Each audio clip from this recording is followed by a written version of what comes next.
의식의 진화 이런 쪽으로 제목을 한번 정해봤습니다. 아까 상도 올린 거는 조금 제목이 다를 거예요.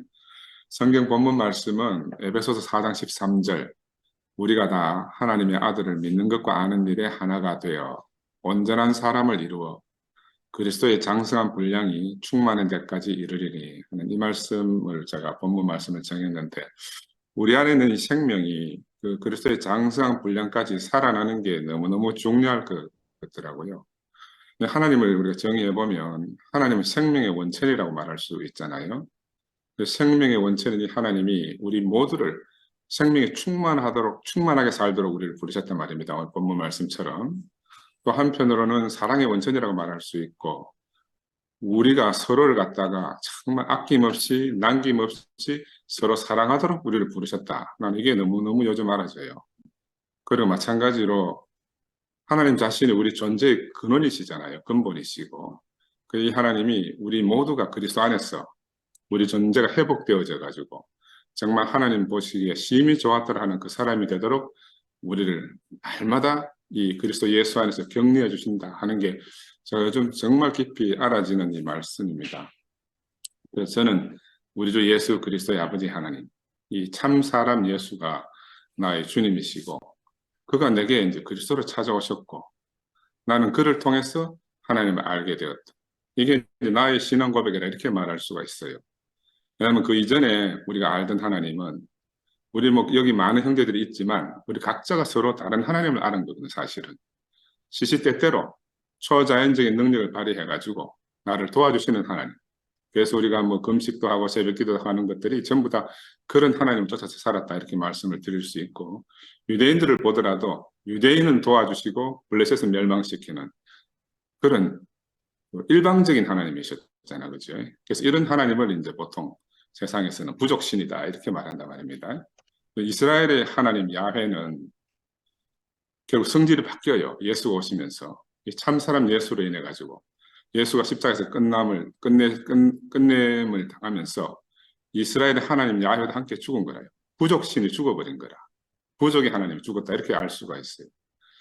그래서 왜냐하면 예수를 도울 수 없는 하나님, 그 하나님은 바로 유대인이 정말 의롭고 선한 사람은 버리지 않는다고 그렇게 알고 따랐던 부족신 하나님이었으니까 제자들이 볼 때에 그 하나님이 전혀 역할을 못 하시는 거라. 그래서 제자들이나 유대인이 알던 하나님은 항상 잘하면 그 상을 주고 못하면 벌하시는 그런 하나님이었는데 그 하나님이 이제 십자가에서 사라지게 됐습니다. 더 이상 우리 만유의 하나님이 될 수가 없는 게 없죠. 그래서 예수의 십자가에서 사람도 끝나고 유대인이 알던 이 부족신 하나님도 끝났다. 이렇게 말씀드릴 수가 있어요. 그러나 또 다른 한편으로는 예수의 십자가 죽음을 통해서 참 하나님이 계시되어졌다. 참 사람 예수를 통해서 참 하나님이 계시된 거다. 그런데 사실은 제자들과 예수가 함께 다녔지만 그들이 아는 하나님이 서로 다른 거라. 예수가 아는 하나님하고 제자들이 아는 하나님하고 길은 같이 동행을 하는데 서로 다른 하나님을 섬기고 있었던 거죠. 근데 예수가 알던 하나님은 누구냐 하면은 우리를 존재케 하시는 하나님입니다. 다른 말로 우리의 존재 자체가 되신 분이다. 그렇게 말씀드릴 수가 있습니다. 상벌 주시는 이런 하나님이 아니고 그래서 이제 우리가 따르는 하나님은 다른 말로 전혀 이전까지 있던 하나님과 다른 하나님. 예수의 죽음을 통해서 우리에게 계시되어지고 예수의 죽음 안에서 함께 발견된 그 하나님. 그 성막의 휘장이 찢어지고 우리 함께 우리와 전혀 이질적이지 않는 분으로 우리에게 나타나신 거죠. 그래서 참 하나님은 바로 예수 안에 계셨다 이렇게 말씀을 드릴 수가 있고 예수와 함께 살다가 마지막에 예수의 십자가 안에서도 함께 계신 거예요. 그리고 살고 죽음에 있어서 항상 예수와 함께 계신 분이죠. 바로 이 예수 안에서 이 예수 안에 있던 이 하나님 생명, 다른 말로 영원한 생명은 예수의 죽음을 통해서 우리에게 나누어주는 분배되어지는 생명으로 우리에게 찾아오신 거죠. 그래서 이 생명을 다른 말로 말하면 항상 생명이라는 건 허비되어지는 거잖아요. 생명은 생명 자체가 허비되어지는 겁니다. 그 허비되어지는 것도 사랑이라고 말할 수가 있고 그래서 생명이라는 말 자체는 허비고 나눔이고 또 생명은 다른 말로 말하면 자기 복제가 가능한 거예요. 그죠? 이게 생명의 정의니까 예수 안에 있던 이 생명은 끊임없이 복제되어져 가지고 오늘 우리에게까지 이렇게 전달되어졌다 이렇게 말씀드릴 수가 있습니다. 늘 이열래 목사님 옛날에 말씀하셨다시피 신화나 신비는 복제가 불가능하거든요. 그리고 우리에게 생명이 될 수가 없어요. 누구 어떤 사람에게는 가능할지 몰라도 우리 만유에게 똑같이 분배되어질 수가 없는 거예요. 그래서 저는 오늘도 이제 형제 여러분들과 함께 이 예수에게 더 씌워진 그 신화적 요소를 한번 살펴보려고 합니다. 왜냐하면 그 신화를 벗겨내야 예수하고 나하고 동질성이 발견되는 거예요. 왜 이 사람은 사람인데 그 안에서 신성 하나님의 어떠함이 체현되어진 사람이고 우리는 그렇지 못한가. 그걸 차이점을 찾아야 우리도 예수처럼 살 수가 있지 않겠어, 그지? 근데 참 제가 이렇게 이런 예수 안에 있는 걸 찾아보면서 참 감사한 것은 우리가 이미 예수의 생명 안에 있다는 거예요. 그래서 이 생명, 이 예수의 생명, 영원한 생명을 뒤덮고 있는 이 거미줄 같은 게 엉켜가지고 우리가 접근하지 못하도록 막 찐득찐득 붙은 이거를 좀 걷어내고 생명 자체만 우리가 볼 수 있으면 좋겠다. 제가 그런 생각이 많이 들었습니다. 누가 이런 말을 했어요. 가슴으로 예배가 가능하면 머리로도 가능해야 된다. 이건 다른 말로 말하면 신앙과 이성이 하나여야 된다. 신앙이 되는데 이성으로 납득이 안 되면 안 된다 그 말이에요. 신앙할 수 있는 하나님은 우리 이성으로 납득 가능해야 된다. 그래서 신앙과 이성은 분리될. 우리가 이게 이성을 빼버리고 신앙이 되면 명신이 되거든요. 또 이성만 주장하면 신앙이 사라지거든요. 이게 참 아이러니인데 신앙과 이성이 함께 갈 수 있는 그게 영원한 생명이다. 그래서 이 생명을 우리가 찾아보자. 저는 그 지난주 목요일도 제가 그 말씀드렸나 모르겠는데 우리 아이가 태어나면 우리 손자를 보면서 공부를 많이 하는데 이놈이 이제 지금 12월 되면 만 3돌이 되는데 그전에는 지 본성대로 살았어요. 본성대로. 배고프면 울고 먹여주고 이러면 그렇게 사는 게 이제 본성대로 사는 거죠. 의식 차원. 그런데 이게 이제 한 돌 지나고 두 돌 지나고 세 돌 가까이 되니까 자아의식이 생긴 거예요. 자아의식. 자기라는 게 딱 생긴 거예요. 그전에 내가 네 이름이 김지우다 하니까 네가 누구야 하면 김지우 이렇게 했는데 요즘은 내라 그래. 네. 그 자아의식이 생긴 거예요. 이 자아의식이 생겼다는 건 바로 선악의 지식이 생겼다는 거죠. 피하고 구분이 되는 거. 하나님과 내가 구분이 되고 엄마하고 내가 구분이 되고 할머니하고 내가 구분이 되는 그 사실은 선악은 나쁜 거라고 꼭 말씀드릴 수가 없는 거라. 우리 인간은 거의 대부분이 이 선악 안에서 평생을 살아가잖아요. 자아의식에 갇혀가지고. 근데 그 자아의식 다음 단계는 어떤 의식이 있겠나? 이걸 뭐 철학자들은 초월의식이다 이렇게 말하게 하는데 다른 말로 하면 저는 하나님 의식이다 이렇게 말씀드릴 수가 있어요. 생명의 세계죠. 그래서 선악의 세계에서 생명의 세계로 옮겨지는 세계. 생명의 세계는 열린 세계고 선악의 세계는 닫혀있는 세계다. 예수는 바로 이 분리된 세계를 열어버린 거잖아요. 십자가의 죽으심으로 휘장이 찢었다 하는 말은 인생과 하나님을 연결했다 이 말이니까 그 깝깝한 선악의 세계에서 무한한 우주 공간처럼 무한한 그런 생명의 세계로 우리가 확 열려버렸으니까 이거는 뭐 감당이 안 되는 거지. 우리 영성관들 간증하는 대로 달걀 속에서 병아리가 삐약하고 이제 껍질을 깨고 나오는 거라.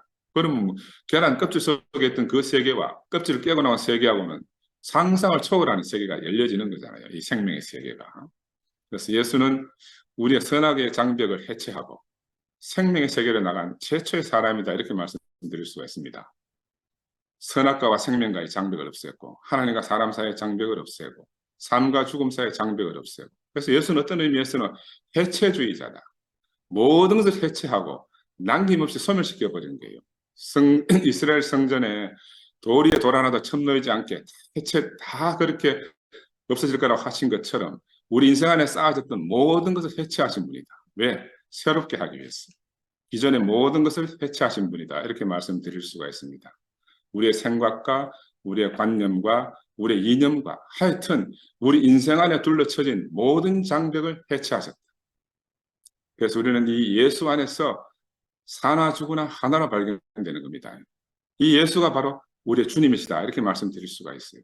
그래서 나는 이 예수 자신의 전 일생을 십자가 위에서 낱낱이 드러난 이 예수를 정말 더 깊이 알기를 소원하고 그런 형제들도 제 마음을 헤아려 들으시기를 제가 부탁을 드립니다. 나는 성경을 부정하는 것도 아니고 예수를 부정하는 것도 아니고 더구나 하나님을 부족하는 건 더욱더 아닙니다. 형제자매 여러분이 각자가 받은 바 은혜대로 들어주시기를 바라요. 그러나 하나님이 우리 심중을 깊이 헤아려 주시기를 진짜로 바랍니다.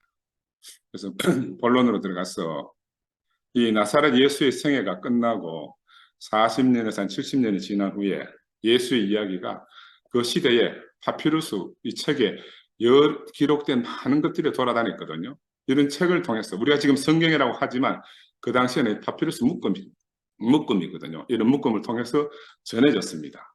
근데 이 교회는 이것을 하나님의 영감을 받아서 기록된 것으로 간주하고 예수는 기적을 일으킬 수 있는 능력을 가지신 분으로 점점점 묘사해 가는 게 이제 심해지기 시작했거든요. 그래서 내가 프린트 미리 카톡방에 올려드렸지만 이게 어떻게 변했는가 한번 보면요. 누가복음에는 이제 예수 출생한 날 밤에 하늘에서 천사들이 노래했다 이런 장면이 하늘에서 천사들이 노래하는 이런 장면이 나옵니다. 사도행전에 보면요. 똑같은 하늘에서 하나님 자신의 선물인 성령을 교회에 주었다 이런 말이 나와요. 사도행전 2장 33절에 보면은 그가 약속하신 성령을 아버지께 받아서 너희가 보고 듣는 이것을 부어 주셨느니라. 그리고 같은 하늘에서 천사들도 노래하고 성령도 주시고. 이제 또 다른 말로 예수를 어떻게 표현하는가 하면은 세상의 자연 법칙을 어길 수 있는 분들은 묘사가 됩니다. 우리 이번 주 목요일 날도 같이 형제들 교제를 했지만은 제자들이 배 위에 올라 있는데 바다 위로 막 걸어오잖아요. 거의 물을 다스리는 물 위를 걸어가실 수 있는 분 이런 분으로 마가복음에는 묘사가 되어지기도 하고 요한복음에는 물로 포도주를 만드시는 분으로도 나타나고 또 요한복음 뒤에 가면은 죽은 나사로를 살리시는 분. 근데 이런 거를 이렇게 말씀을 드리면 지금은 중세가 아니잖아요. 중세가 아니니까 지금 현대 근대 이후의 인간들이 이런 문자적이며 전 근대적인 주장들을 하면은 과연 이 진작에 받아들일 수 있겠나 하는 거라. 나는 이런 주장들이 없이도 기독교가 지속될 수 없는가? 저는 이게 이제 궁금하더라고요. 꼭 이런 주장들이 있어야만 이 예수가 전해지는가? 이건 이제 제가 저 자신에게 묻는 질문의 시작이라고도 말씀드릴 수가 있어요. 왜냐하면 예수는 온 인류를 위해서 오신 분이기 때문에 꼭 기독교인만을 위한 분이 아니잖아요. 그런데 만유를 포함한 모든 인류를 구원하시기 위해서 오신 분이라고 하면 이런 장애물들, 사람들이 들어서 걸리적거리는 장애물들을 싹 치우고도 그가 구원자로 드러나면 그러면 쓸데없는 장애물을 우리가 계속 고집할 필요가 없는 거라. 성경은 과연 1.1획도 틀림이 없는 하나님의 말씀이라고 할 수 있는가? 우리가 의심해 볼 수 있는 건 다 의심해 봐야 되는 거예요. 그죠? 지난주까지 이제 성경의 탄생 배경을 우리가 간략히 살펴봤잖아요. 복음서들은 한 사람이 아닌 어떤 그 신앙 공동체들의 함께 살면서 함께 지었다 이렇게 말씀드릴 수도 있어요. 그들 공동체들의 편견까지도 성경에 나타나거든요. 복음서 상호간에 서로 또 내적 갈등 모순도 드러나기도 하고 또 우리를 난처하게 만드는 어떤 그런 도덕적으로 또 지적으로 그런 개념들도 많이 들어 있습니다. 그래서 우리가 보고 알 수 있는 것은 이 복음서가 고정된 것이 아니다. 신학적 관점들도 계속 변하고 발전하는 모습을 우리가 성경을 통해서 볼 수가 있어요. 그래서 우리가 보는 이 복음서들은 원본도 아니고 사실은 필사본이니까 필사하다 보면 한두 장 끄트머리 조사도 달라지고 다 달라질 수 있는 거라. 옮겨 적다 보면은 조금 달라질 수 있잖아, 그지? 그래서 4세기에 아다나시우스가 신약 성경을 정할 때까지 계속 필사하면서 이것들이 전달되어졌으니까 지금처럼 인쇄해가지고 원본이나 사본이나 똑같은 그런 시대가 아니었잖아요. 조금씩 변화될 수 있다. 이런 것들도 우리가 한 번쯤은 생각하고 고려해 볼 수 있겠다 하는 생각이 듭니다. 나는 그래서 기독교인이 아닌 누구라도 마땅히 시인할 수밖에 없는 이 참사람 예수를 찾아서 이 사람이 우리 인간의 영원한 본이고 참 사람이라는 것을 모든 사람이 알게 하고 싶은 생각이 너무너무 간절합니다. 이 예수를 알면 알수록 너무너무 가슴이 벅차오르지만 그 가슴이 벅차올라도 이것이 반드시 성령의 감동 감화다 이렇게 단정지어 말할 수는 없는 거라. 그죠? 우리가 이제 신약 성경에 나오는 이 복음서는 히브리 성경, 다른 말로 하면 구약 성경에 많이 의존하고 있습니다. 또 사도 바울의 공간 복음도 사도 바울의 영향을 많이 받았거든요. 특별히 마태의 복음은 바울의 영향을 많이 받았고 누가복음은 신명기의 영향을 많이 받았다 이렇게 되어 있어요. 왜냐하면 이거는 이제 기자들이 옆에서 사건 사고를 막 기록하듯이 요즘 기자들이 하듯이 그렇게 한 게 아니고 또 막 그 당시 어떤 목격자가 직접 보고 썼다 이렇게 말할 수도 없거든요. 복음서 기록 당시의 목격자들 대부분이 40년에서 70년 지나면 살아있다 이렇게 말할 수는 없으니까 지난주에 말씀드린 것처럼 기록될 당시의 어떤 사건들에 의해서도 이 복음서 영향을 받지만 어찌 보면 그들이 지금 현재 살고 있는 40년에서 70년 후에 지금 현재 자신들의 상황에도 이 복음서가 영향을 많이 있고 있다 이렇게 볼 수가 있습니다. 그중에서 특별히 AD 70년경에 예루살렘 성전의 파괴는 이들에게는 정말로 막 엄청난 충격이고 어떻게 이 필설로 말할 수 없는 그런 충격을 이 사람들이 받은 거예요. 그래서 이런 역사적 배경을 알고 우리가 복음서를 보면 성경이 조금 더 이해하는 데 도움이 안 되겠나 하는 게 제 생각입니다. 저는 어릴 때 이제 제도적 기독교 생활 속에서 살았어요. 그래서 근데 내가 그냥 막 전해 듣고 이런 것들, 그때는 성경을 깊이 본 것도 없으니까 그러면서 알고 있는 것들이 실상과 또 많이 다른 게 있더라고요. 동방박사 이야기에 여러분 낙타가 나옵니까? 안 나옵니까? 근데 우리는 뭐 크리스마스 카드 이런 데 보면 낙타 그려놓고 막 이렇게 이제 카드를 그리거든요. 그런 것들이 문화적으로 생각이 들어서 아, 동방박사 낙타 나오는구나. 예수의 출생 이야기에 마구간이나 마구간의 짐승들 이야기가 나오는가? 그건 우리 다 나온다고 생각하고 있어요. 왜냐하면 이런 게 막 엉켜 있어가지고 누가복음에 딱 한 줄 나오거든. 누가복음 2장 7절에 보면은 첫 아들을 낳아서 강보로 싸서 고유에 누웠으니 이는 여관에 있을 곳이 없음이라. 요 한 줄 나오는데 우리가 이 한 줄 때문에 마구간에 뭐 마구 짐승들도 있고 막 이런 장면이 우리 속에 엉켜 들어와 있는 거라. 그래서 우리가 이렇게 대충 아는 거를 갖다가 좀 세밀하게 알아보는 게 필요하겠다. 그럼 처녀 출생 이야기는 언제부터 나오나? 예수 태어날 때부터 나온 게 아니에요. 예수가 죽고 나서, 그러니까 예수 태어나고 나서 90년이 지났어. 비로소 처녀 출생 이야기가 성경에 기록되어졌단 말입니다. 마태복음 28장 9절에 보면 부활도 마찬가지고 예수께서 그들을 만나 이르시되 평안하냐 하시거늘 여자들이 나아가서 그 발을 붙잡고 경배하니 그 발을 붙잡고 여기에서 이제 몸의 부활이 처음 나온 거예요. 마태복음 90년도 지어졌으니까 이런 것도 우리가 이제 시대적 흐름을 알고 보면 좀 재미가 있습니다. 그 예수의 신성도 마찬가지잖아요. 예수를 유일신의 성육신으로 해석하는 것도 언제부턴가? 그 이제 요한복음에 쓰여진 백년경 돼서 비로소 유일신 사상이 전해지기 시작한 거예요. 그러면 그 전에도 계속 그런 게 있었는가 하면은 우리 알 수 없는 거라. 왜 이런 말씀을 드리냐 하면은 우리가 흔들리지 않는 생명의 체험을 함께 누리기 위해서입니다. 그 당시 예수를 따르던 사람들의 예수 생명의 체험을 우리가 확실하게 알고 보존하기 위해서 이 체험 주변에 감싸고 있는 후대에 막 덧붙여진 이런 신학적 해석들을 좀 벗겨내보고 우리가 참 예수를 발견해보자. 그 참사람 예수를 발견하는 데 있어서 더 근접한 그런 길이 안 되겠나. 근데 뭐 제가 그렇다고 해서 여러분이 다 저같이 할 필요는 없을 거라 생각이 듭니다. 바울처럼 예수를 만난 사람도 있잖아요. 그러니까 각자 은혜 받은 대로 알 수 있겠지만 저는 뭐 그런 경험이 없으니까 지금 저는 이런 형편과 환경에서 제가 살기 위해서는 어쩔 수 없이 이제 발버둥을 치는 거죠. 나는 하여튼 지금 내 안에 있는 내가 누리고 있는 이 영원한 생명의 세계를 모두가 알아들을 수 있는 말로 정말 그렇게 살아내고 싶어요. 종교인이든지 비종교인이든지 누구나 다 공감하고 알아들을 수 있는 그런 체험을 경험하고 싶거든요. 제가 처음 대구에 왔을 때 나는 그때부터 예수의 기적신화 이런 거 안 믿었어요. 그냥 내 나름대로 해석하고 살았습니다. 목사님 자신도 항상 긍정적인 말씀하시고 모르는 것은 건너가도 좋다 해서 나도 그렇게 했거든요. 근데 지금 이제 교회가 이 지경이 되고 보니까 야, 예수 생명의 실제가 뭐냐 정말 궁금하고 그렇다고 지금 내게 완 이 생명 이거 부정할 수도 없는 거라. 지금 있으니까. 그죠? 형제들과 함께 누릴 이 몸된 교회 생활 이거 현실이잖아요. 이거 너무 온전하고 분명한데 왜 우리가 이 지경이 됐나? 그래서 참사람 예수 다시 한번 확인해보고 두드려보고 막 깊이 알고 싶은 소망이 제가 너무너무 간절합니다. 그래서 오늘은 이제 그 신약 성경을 통해서 좀 우리가 아는 것들이 어떻게 변천되어 가는가 한번 같이 한번 간단히 살펴볼까 싶어요. 신약 성경 첫 번째 저자가 사도 바울이잖아요. 예수 죽음 이후에 18년에서 34년까지 이제 기록되어졌다 이렇게 되어 있고 이 바울서 신서가 공간복음서하고 차이점을 뭐라고 말씀드릴 수 있는가 하면 복음서는 계속 설명이나 이야기 형식으로 설화 방식으로 이렇게 쓰여져 있는데 바울서 신은 그냥 일방적 선포예요.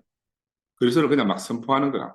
그 카톡방에 올려드렸지만 몇 가지만 제가 한번 읽어볼게요. 로마서 6장 23절에 죄의 삭은 사망이요 하나님의 은사는 그리스도 예수 우리 주 안에 있는 영생이다. 설명이 없어요.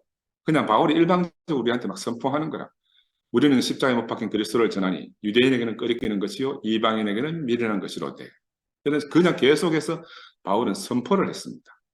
그때 이 바울은 자기 안에 넘치는 이 희열이 막 감당하지 않으니까 계속 나오는 대로 선포만 하는 거죠. 막. 어떤 사람이 찾아와가지고 누가 지금도 바울 같은 사람이 있으면 그 바울처럼 막 하나님이 그리스도 안에 있다 이렇게 막 선포를 하면 야 그게 어떻게 되노 이렇게 질문할 거 아니겠어요. 그 선포하는 사람한테 가서 야 거기 어떻게 되노 이렇게 질문해봐야 선포하는 당사자는 설명이 안 돼. 그냥 자기 안에 알아지고 보여지고 느껴지는 거는 그냥 선포만 할 수밖에 없는 거죠. 근데 이것이 선포하고 나면은 시간이 지나면서 한참 후에 가서 이제 이게 설명 가능해진다. 설명 가능해진다. 그래서 이 처음 희열에 차서 되어진 선포는 설명을 허용하지 않는다. 이렇게 되어 있어요. 그래서 저도 이제 저를 자신을 생각해 보면 3년 전에 제가 가창동산에 불났다고 막 외쳤잖아요. 나도 그냥 그때 그렇게 보였어요. 왜냐면 지금 그래 사람 왜 그래 그때 분명히 형님 안 그랬나 신모티 있어야지 와 여기 놓고 하는 거라. 어? 가창동산에 불났다고 해놔놓고 나도 지금 돌이켜 보니까 야 그때 내가 오랜만에 교회 갔는데 11월 달인가 그런데 가서 보니 교회 뒷산에 온통 단풍이 붉게 물들어 있는 거예요. 나는 그래 붉게 물든 가을 뒷산 교회 뒷산 붉은 단풍이 된 교회가 마치 불타오르는 것처럼 내게 보인 거라. 또 우리 자신처럼 보였기 때문에 내가 그래서 가창동산에 불난다고 한 것뿐이에요. 그 내가 보여지는 대로 선포한 거라. 그때 마음은 이 복음이 야 예수가 사람이라는 이 복음이 온 세상으로 퍼져가지고 하나님의 소원, 예수의 소원이 우리를 통해서 막 이루어지는 모습이 막 너무너무 선명하게 내게 보였기 때문에 나는 그때 그렇게 외친 거라. 그 지금 이제 왜 그랬노 하고 물으니까 이제 지금 있어. 그때 내가 이래가 그랬지 하고 설명이 이제 지금 이제 설명이 되는 거라. 그때는 그냥 보인 대로 선포한 것밖에 없어요. 저는 대구에 처음 올 때부터 예수가 나 같은 사람이다. 이 사실을 내가 너무 분명히 보였어요. 그래서 이 말씀을 사람 안에서 들었는데 예수가 참 사람으로 우리 앞에 나타난 것이 처음으로 그때 내가 가창동산에 불났다고 할 때 교회가 단체적으로 공개적으로 함께 선포했어요. 그러니까 나는 막 그걸 막 감당이 안 되게 너무너무 좋은 거라. 우리 막 각자의 가슴 속에 있었던 것들이 우리의 표현을 통해 가지고 단체적으로 이렇게 막 공유되는 거. 그게 너무 기쁘고 감사해 가지고 그래도 나는 오랜만에 교회 갔는데 나 막 그때까지도 나는 교회를 소란하게 하면 안 된다. 이게 내 불문율입니다. 절대로 영서한테 내가 계속 그때까지 하고 있는 거라. 영서야 우리는 항상 기팅이 있어야 되지. 중심에 들어가서 교회를 소란시키면 안 된다. 근데 앉아 있는데 제철에 와가지고 오랜만에 왔으니까 간정해야 안 된다고 계속 쑤셔가지고 할 수 없이 마이크 주니까 그냥 자동으로 나도 모르게 터져 나온 거예요. 그 선포가. 이게 내가 원한 것도 아니고 내가 내 안에 있는 게 그냥 터져 나온 거예요. 바로 바울도 아마 그랬지 않았겠나 싶고요. 이처럼 이제 어떤 선포가 있으면 뒤에 설명이 뒤따르지 못하면 어떤 사람은 그렇게 이야기하는 거라. 제자들이 예수 처음이 그냥 사적 환상이다. 그냥 지 혼자 뭐 본 거지. 이렇게 간주될 수 있는 거라. 저는 그걸 가만히 생각해 보니까 야 신모티 현상도 그런 거 아니겠나 싶은 생각도 좀 들어요. 자들이 지금 막 설명도 불가능한 거 막 신모티 하고 막 외치잖아요. 또 몇 년 지나고 나서 설명 가능하게 될지 어떻게 알겠습니까? 우리 하나님 하신 일을 좀 지켜봐야지. 그들이 본 것이 진짜라고 그러면 후에 자기 자신들도 자기들이 한 선포를 갖다가 시간이 지나면 설명 가능해지지 않겠나. 저는 그런 또 기대도 해봅니다. 그래서 우리가 그리스도를 적절하게 이해하기 위해서는 반드시 이 신약 성경 속에 있는 그런 설명들 배후에 들어가가지고 배후로 들어가야 돼요. 그래서 그들로 하여금 그런 설명을 할 수밖에 없도록 만든 바로 그 체험이 무엇인가. 예수 체험, 그걸 우리가 이제 터치를 할 수 있어야 되잖아요. 그죠? 그래서 저는 가장 초기의 기록부터 시작해가지고 그 설명들이 어떻게 발전했는지 한번 살펴봤으면 좋겠다.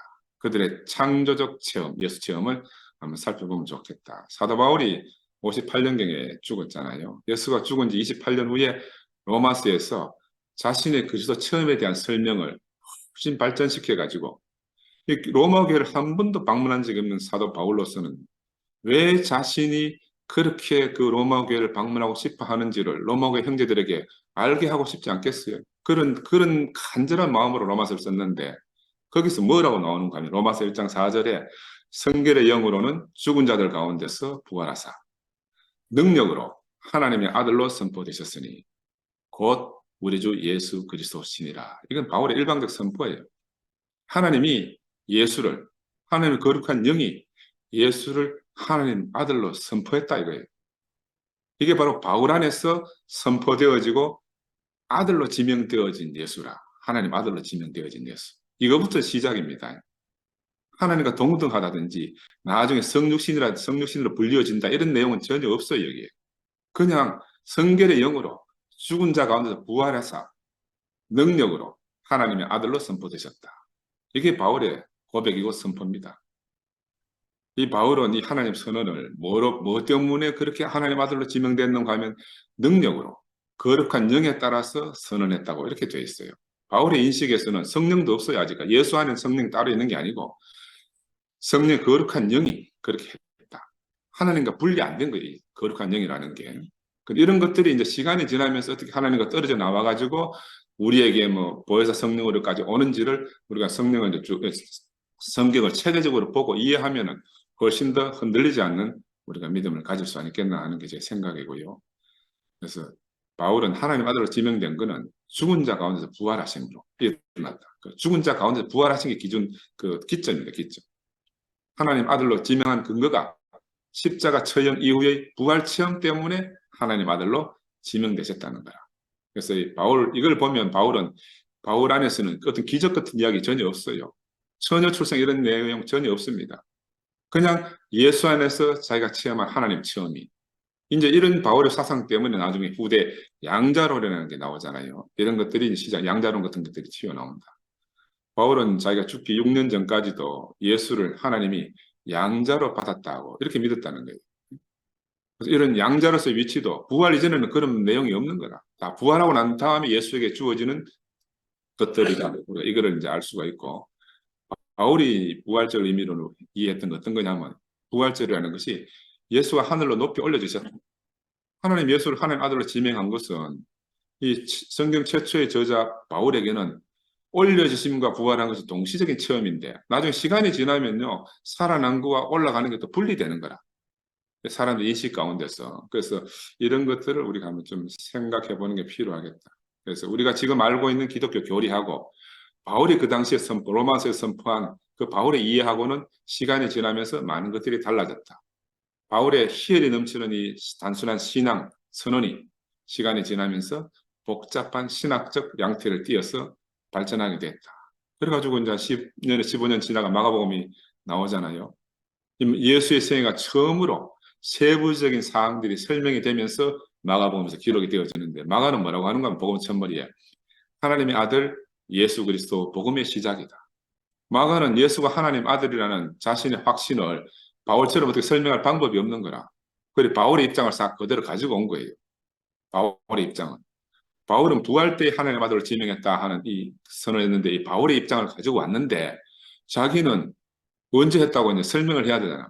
그래서 이걸 풀어가지고 이야기 형태로 이제 풀어낸 게 마가복음. 마가복음은 뭐라고 했는가 하면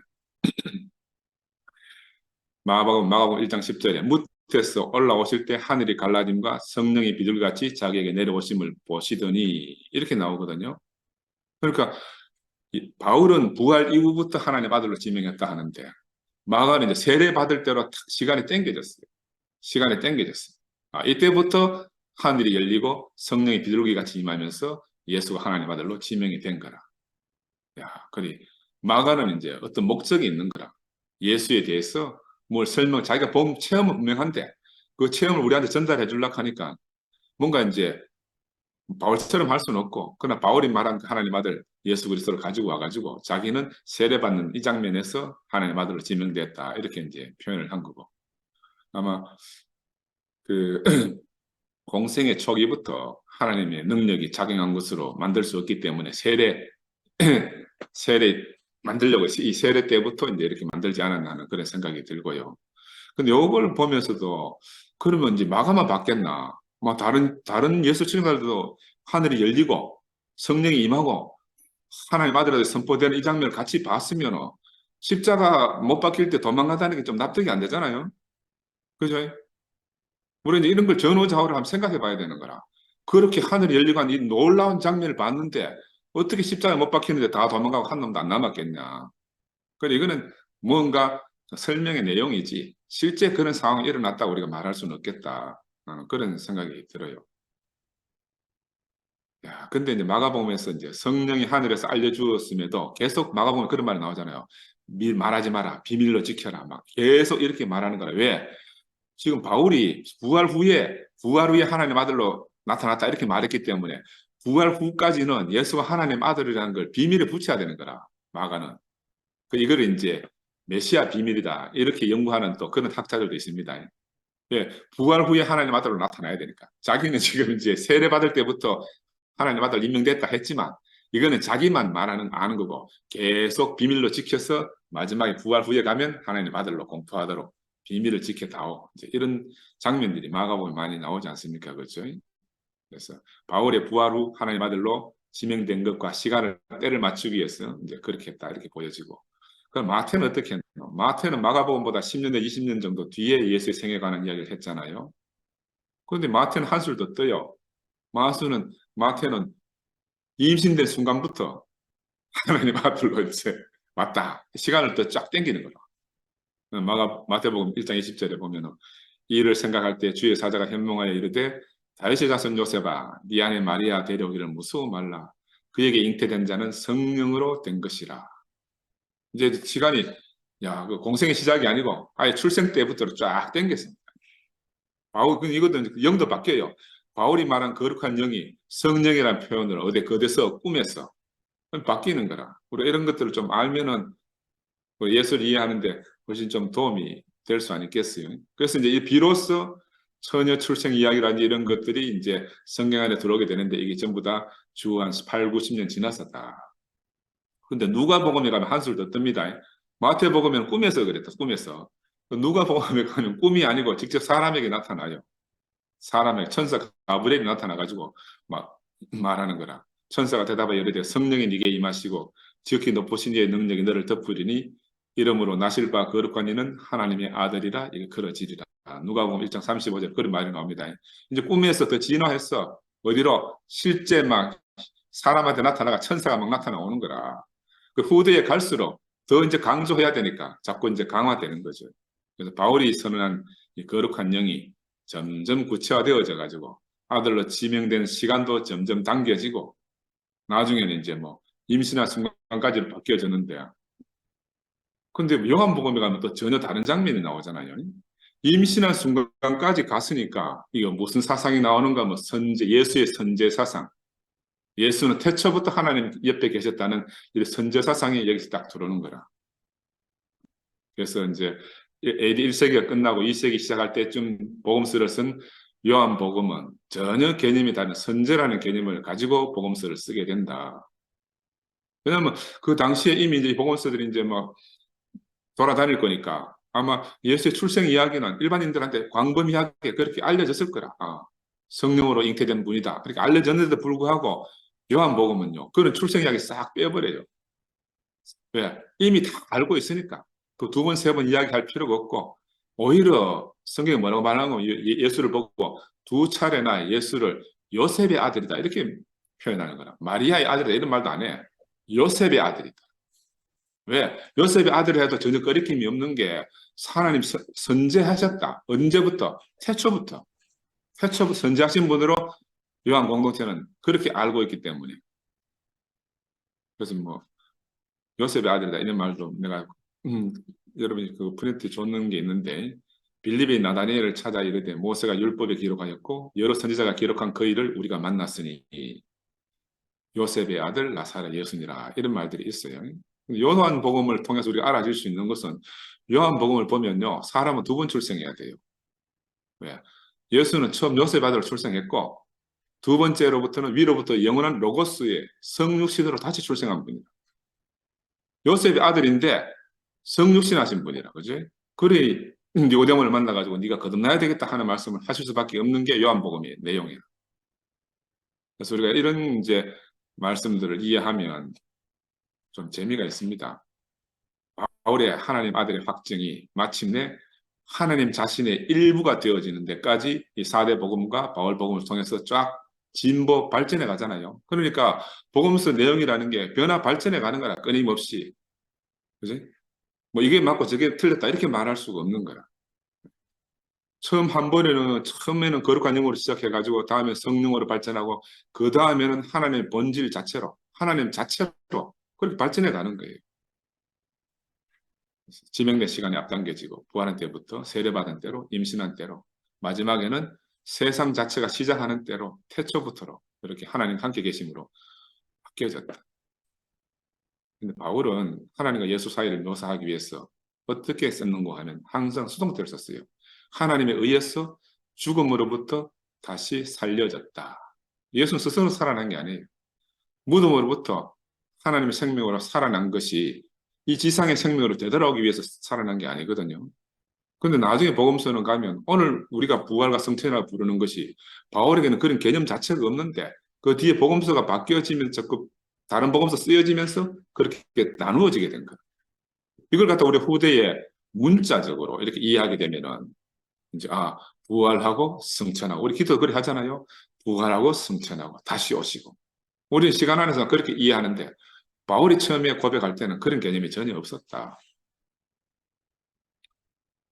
그래서 제가 드리고자 싶은 말씀은 우리는 여기서 예수 속에 있던 그 현존하신 하나님, 예수 안에 있는 나타나신 참 하나님에 대한 예수 하나님 체험이 세월이 지나면서 이 제자들 안에서 목격자들 안에서 점차적으로 발전돼 가는 걸 볼 수가 있다.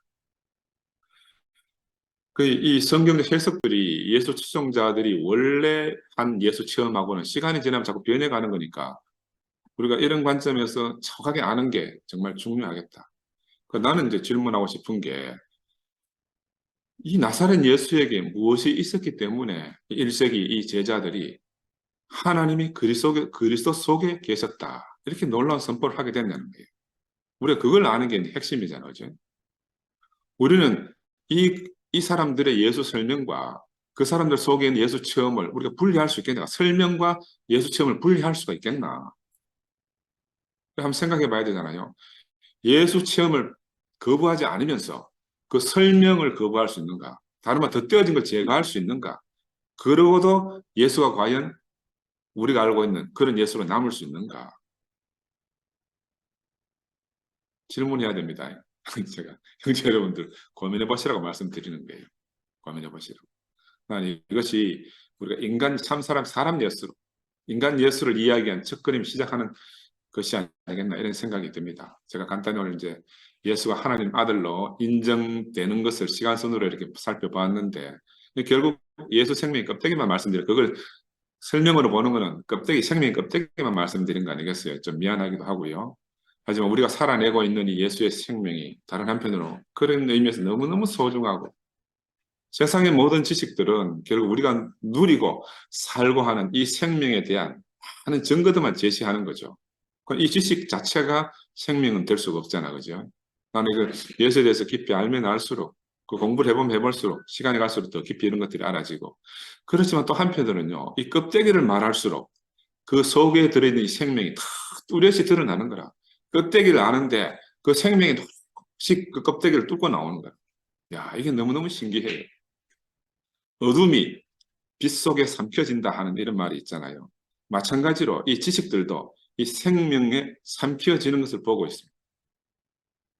그래서 저는 모든 것을 들어서 바로 우리에게 생명 대신 이 그리스도를 증명할 수 있다는 것이 너무너무 감사하고 정말 우리가 값없이 은혜를 받았으니 너무너무 감사하게 이렇게 이제 한 주를 보내게 되었습니다. 형제 여러분들도 우리가 이제 고민해야 됩니다. 나는 우리가 지금요 11시하고 뭐 함께 가는 교회 사이에 우리가 다 있어요. 우리는 이것도 아니고 저것도 아니에요. 또 크게 말하면 우리 대구교회는요 기독교하고 세상하고 가운데 있어요. 그럼 우리가 정말 외나무 줄타기를 하고 있는 입장입니다. 그런 의미에서 우리가 우리의 정체성을 확보한다는 건 너무너무 중요하고 우리가 외나무 줄타기를 하면서도 오로지 붙들 수밖에 없는 것은 예수의 생명입니다. 우리에게 찾아오신 이분. 우리는 하나님을 직접 알 수가 없잖아요. 그러니까 예수 안에서 나타난 이 하나님 알기 위해서 우리는 예수를 더 깊이 아는 것이 너무너무 소중하고, 나는 간절히 말하는 거는 왜 내가 이제 이 살아있는 예수 자꾸 탐구하자 하는가 하면 자꾸 죽음 안에서만 보자고 하니까 살아서 만날 수 있지 않나. 반대로 한번 생각해 보자. 이게 제 생각입니다. 살아서 예수를 만나면 뭐 죽음 때문에 우리가 분리될 일이 없잖아요. 그죠?